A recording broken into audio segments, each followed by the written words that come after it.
Assalamu alaikum YouTube family. Today the topic of our video is how to develop analytical skills to ace CSS or PMS exams. Before going forward मैं आपको बताना चाहूँगी कि our channel has completed 100 videos और ये जो video है ये मेरे चैनल की 100वीं वीडियो है और थैंक यू ऑल। आप लोगों ने चैनल को पसंद किया, आप लोग वीडियोस देखते हैं और आप लोगों की वजह से ही चैनल ग्रो कर रहा है। तो thank you so much for the overwhelming response. तो जी चलते हैं आज के टॉपिक की तरफ। तो ऐसा है कि ये टॉपिक पे वीडियो बनाना क्यों ज़रूरी था, पहले इस पे बात कर लेते हैं। एनालिटिकल स्किल्स इतनी इम्पोर्टेंट हैं सीएसएस और पीएमएस को एस करने के लिए कि अगर कोई ऐसा एस्पिरेंट है जिसकी एनालिटिकल अप्रोच नहीं दुरुस्त तो वो फिर C S S P M S pass नहीं कर सकता। I am not aiming to demotivate you people, but मैं आपको इनक्रेज करना चाहती हूँ कि आप लोग इसको डेवलप करें विद इन टाइम और आप इस पर अमल करके जो भी मैं आपको स्टेप्स बताने जा रही हूँ अपनी जर्नी में आगे बढ़ें। According to examiner report, the major reason to fail CSS exams is to have weak analytical approach। और यही वजह है कि मैंने ये वीडियो बनाना ज़रूरी समझी और ना सिर्फ एसए में बल्कि ये आपको CSS के पाकिस्तान अफेयर्स के पेपर में, करंट अफेयर्स के पेपर में और आजकल तो इस्लामियात में भी वो आपका अपना ओपिनियन पूछ लेते हैं, ठीक है। और अपना ओपिनियन देने के लिए आप में एनालिटिकल स्किल्स होंगी तो आप चीज़ों को देखेंगे और उस पर क्रिटिकल एनालिसिस दे सकेंगे ना, ठीक है। पहले होता था लाइक अब से 5 साल पहले कि सी एस एस में भी क्रैमिंग से भी हो जाता, ठीक है, क्योंकि उसमें इतना एनालिटिकल क्वेश्चंस नहीं आते थे इतने, ठीक है, इतना अमल दखल नहीं था एनालिटिकल अप्रोच का। लेकिन आफ्टर 2016 जब से सिलेबस बदला है साथ ही CSS की डायमेंशन भी बदल गई है। अब वो आपसे रिक्वायर करते हैं कि आपकी एनालिटिकल स्किल्स जो हैं वो काफ़ी मंझी हुई हों। तो विदाउट एनी फर्दर डिले चलते हैं वीडियो की तरफ। मैं आपको बताऊंगी स्टेप्स जिनकी मदद से आप एनालिटिकल स्किल्स को डेवलप कर सकें और उसके बाद मैं आपको ये भी बताऊंगी कि किन किन चीज़ों की मदद से आपकी ये स्किल्स डेवलप हो सकती हैं। The steps to develop analytical skills include harsh reading and this is the first and foremost step। अच्छा जी, हार्श रीडिंग में अब आपने पढ़ना क्या है? आपने अच्छी किताबें पढ़नी हैं, न्यूज़पेपर आपने पढ़ना है, मैगज़ीन्स पढ़ने हैं और सबसे इम्पोर्टेंट चीज़ आपने डिस्कशंस में पार्ट लेना है। और ऑब्वियसली डिस्कशंस में पार्ट वही ले सकता है जिसका नॉलेज होता है, ठीक है, जिसके पास नॉलेज होता है। और अगर आप बुक्स ही नहीं पढ़ेंगे तो फिर आपके पास नॉलेज कैसे होगा? क्योंकि अगर आप न्यूज़ भी देखते हैं या न्यूज़पेपर भी पढ़ते हैं तो भी वो नॉलेज आपको चंक्स में मिलता है।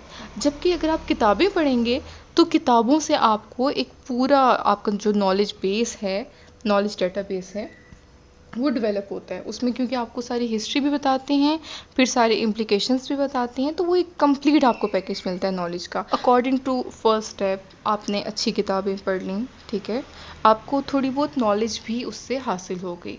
What will be the next step? Next step है थिंकिंग। आपने जो भी पढ़ना है आपने उसके दौरान आपने उसको सोचना है कि जो हुआ है वो क्यों हुआ है, ठीक है। आपने ऑब्जर्व करनी है चीज़ें कि उसके पीछे क्या रीज़न थी, ठीक है। अब फॉर एग्जांपल आप वर्ल्ड वॉर की हिस्ट्री पढ़ रहे हैं, ठीक है, वर्ल्ड वॉर 2 की हिस्ट्री पढ़ रहे हैं, तो आप सोचें कि किन मुल्कों के दरमियान हुई, ठीक है, और जिन मुल्कों ने साथ दिया, शुरू तो 2 मुल्कों के दरमियान हुई थी, स्टार्ट तो ऐसे ही हुआ था, बाद में जो एलाइज थे उन्होंने भी साथ दिया। तो आप सोचें कि जिन एलाइज ने साथ दिया उनके क्या मुफादात थे? उन्होंने यूं ही तो नहीं वो मैदान में, जंग के मैदान में कूद पड़े होंगे, तो उनकी आप सोचें कि उनके मुफादात क्या थे, ठीक है। इकोनॉमिकल हो सकते हैं, जियोग्राफिकल हो सकते हैं, स्ट्रेटेजिकल हो सकते हैं, आप ये सोचें। और क्या क्या है दिमाग में वो आप साथ साथ ऑब्जर्व करते जाएं, किसको किससे क्या फ़ायदा है, ठीक है। कोई भी इवेंट आप पढ़ रहे हैं तो आप उसकी बैकग्राउंड में जाएं, अगर बुक में नहीं भी लिखा हुआ तो आप सर्च करें, ठीक है। जो भी आपके माइंड में सवाल उठ रहे हैं पढ़ते हुए आप उनको रिजोल्व करने की कोशिश करें, तभी आपकी ऑब्जर्वेशन का जो प्रोसेस है वो पूरा होगा। तो जी फर्स्ट स्टेप आ गया रीडिंग, सेकंड आ गया थिंकिंग, ठीक है। पढ़ते हुए आपने सोचना है, सिर्फ बस आपने जैसे से आंखें बंद करके पढ़ते हैं वैसे नहीं पढ़ना, आपने देखना है ध्यान से। इसको कहते हैं एक्टिव रीडिंग। आपने एक्टिव रीडिंग करनी है, उसको साथ साथ समझना है। उसके बाद थर्ड जो बात है वो है ऑब्जर्वेशन। ऑब्जर्व करना है ये जो इवेंट हुआ, क्यों हुआ, कैसे हुआ, किस किस को इससे फ़ायदा था और इसकी जो बाद में इसके क्या इम्प्लीकेशंस हो सकते हैं। ठीक है, इसका आफ्टर मैथ क्या था।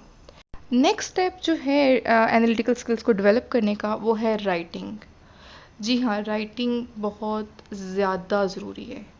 ठीक है, अब राइटिंग में आपने क्या करना है, आपने वो लिखना है जो आपने पढ़ा है। ठीक है, क्योंकि ज़ाहिर है आपको स्टार्ट करने के लिए वहीं से ही आपको स्टार्ट करना पड़ेगा जो ऑलरेडी आपका नॉलेज बिल्डअप है। ठीक है, तो जो भी आप पढ़ते हैं वो आप लिख लें। उसके बाद आपने ऑब्जर्वेशन के प्रोसेस में जो जो सोचा है, ठीक है, जो जो सवाल आपके उठे हैं, चलें वर्ल्ड वॉर की ही एग्जांपल लेते हैं। ठीक है, वर्ल्ड वॉर 2 के बारे में आप पढ़ रहे हैं तो आपने ज़ाहिर आपके दिल में सवाल वर्ल्ड वॉर 1 के बारे में भी आएगा। ठीक है, और ये जो भी आपके साथ मैंने फैक्टर्स पहले किए हैं डिस्कस, अगर उन सवालों के जवाब आप हासिल करने में कामयाब हो जाते हैं थ्रू सर्फिंग द इंटरनेट, उसके बाद वही ऑब्ज़र्व किया हुआ डेटा आपने अपनी डेली राइटिंग प्रैक्टिस में लिख लेना है। तो वो तो खालिस्तान आपकी अपनी ऑब्जर्वेशन है, वो तो आपका अपना ओपिनियन है और उसी राइटिंग पीस में आपकी एनालिटिकल स्किल्स का मुजाहिरा हो सकेगा। ठीक हो गया। अच्छा, सबसे इम्पोर्टेंट बात, राइटिंग प्रैक्टिस में आपने कोई गूगल को यूज़ नहीं करना। ठीक, एक्सटर्नल हेल्प नहीं लेनी। ठीक है, यानी कि जो भी डेटा वगैरह आपको चाहिए वो आप पहले ही गैदर करके रखें। उसके बाद लिखते वक्त आपने कोई गूगल का सहारा नहीं लेना और आपने फ्री राइटिंग करनी है। ठीक है, जो भी आपने उसमें फिगर्स, डेटा, फैक्ट्स आपने डालने हैं, ठीक है, वो जो भी आपके माइंड में आए आपने बस फ्लो में लिख देने हैं। ठीक हो गया। अच्छा, उसके बाद आपने क्या करना है, आपने किसी मेंटोर से उसको चेक करवा लेना है। ठीक है, जो भी उसमें ग्रामर की मिस्टेक्स होंगी, जो भी फिर चीज़ों की मिस्टेक होंगी वो फिर वो आपकी निकाल देगा। अगर आप लोग मुझे चेक करवाना चाहें तो आप लोग मुझे भी करवा सकते हैं चेक। डिस्क्रिप्शन में आपको मेरा कांटेक्ट मिल जाएगा, तो आप मुझे ईमेल कर लीजिए या फिर फेसबुक पे आप कांटेक्ट कर लीजिए। ठीक है, उसके बाद या फिर जिसको भी चेक करवाना है आप करवा लें, वो कोई मसला नहीं है।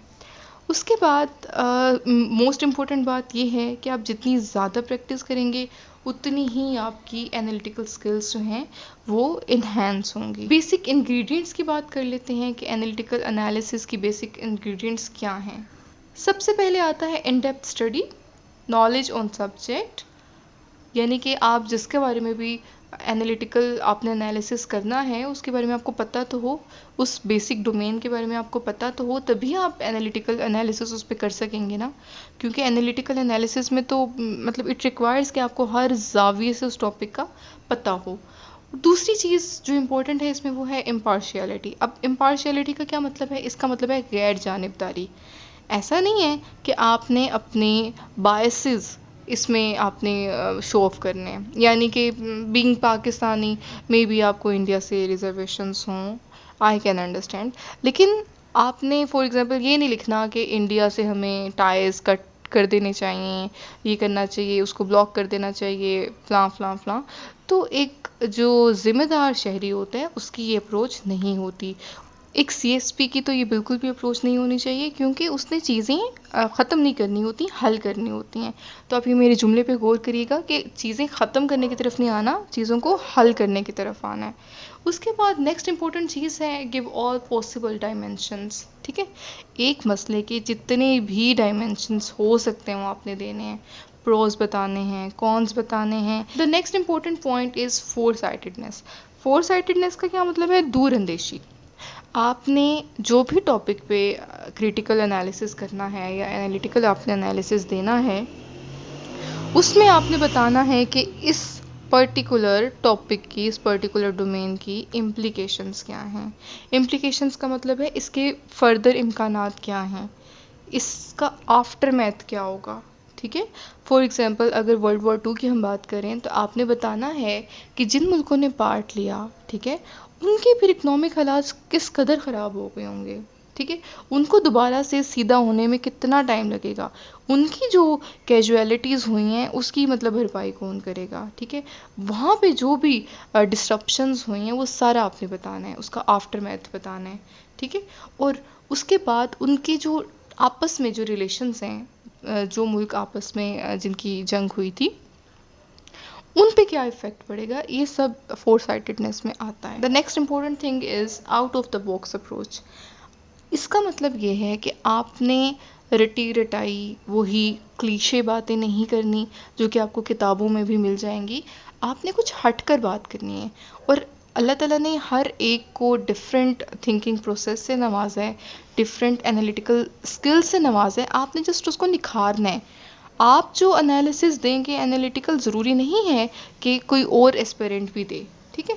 तो आपने इसलिए खालिस्तान खुद सोचना है, चीज़ों को खुद ऑब्जर्व करना है, खुद अपनी एनालिटिकल स्किल्स को पॉलिश करना है, ताकि आपकी जो अप्रोच है वो वही ना हो जो कि दूसरों की होती है, ठीक है। अब लोगों की सेम अप्रोच क्यों होती है? क्योंकि वो खुद सोचते नहीं हैं, वो दूसरों की सोच उठाते हैं, यानी कि बने बनाए नोट्स उठाते हैं और वही आप पेपर में रिप्रोड्यूस कर देते हैं। ऐसा नहीं होना चाहिए। आपने जो भी पॉइंट्स बताने हैं that should be out of the box, ताकि एग्जामिनर को लगे कि हाँ भाई इसने अपने दिमाग से सोचा है, कहीं से उठा के नहीं लिख दिया, और बल्कि इसके कॉन्सेप्ट्स क्लियर हैं। और अगर बात की जाए कि क्रिटिकल एनालिसिस की मैनिफेस्टेशन हमें कहाँ मिलती है, तो वो हमें मिलती है डॉन के एडिटोरियल में। अगर आप डेली उनको गौर से पढ़ें तो आपको समझ आ जाएगी कि किस तरह से आपने अपने एनालिटिकल स्किल्स को डेवलप करना है और आपने अपनी राइटिंग प्रैक्टिस को किस तरह से परसू करना है। जिस तरह से एडिटोरियल में राइटर ने पहले मसला बताया होता है, फिर उसके कॉन्सिक्वेंसेस बताए होते हैं, फिर उसने सारी सपोर्टिंग डिटेल्स दी होती हैं, एग्जाम्पल्स दी होती हैं, और एंड पे कंक्लूड किया होता है, ठीक है, और अपने बात को वैलिडेट किया होता है। तो आप वो पढ़ेंगे तो आपको ऑटोमेटिकली वो चीज़ आप इनकॉर्पोरेट करने की कोशिश करेंगे अपनी राइटिंग में। In a nutshell analytical process involves 4 steps. पहला रीडिंग, थिंकिंग, ऑब्जर्वेशन और राइटिंग, ठीक है। और राइटिंग के बाद एक और होना चाहिए था, वो है इवेल्युएशन, क्योंकि आप जब तक इवेल्युएशन नहीं कराएंगे आपको नहीं पता चलेगा कि आप कहाँ पे स्टैंड करते हैं। तो अगर आपको वीडियो पसंद आई हो तो kindly like my video, subscribe my channel, and don't forget to share it with your friends. Thank you so much.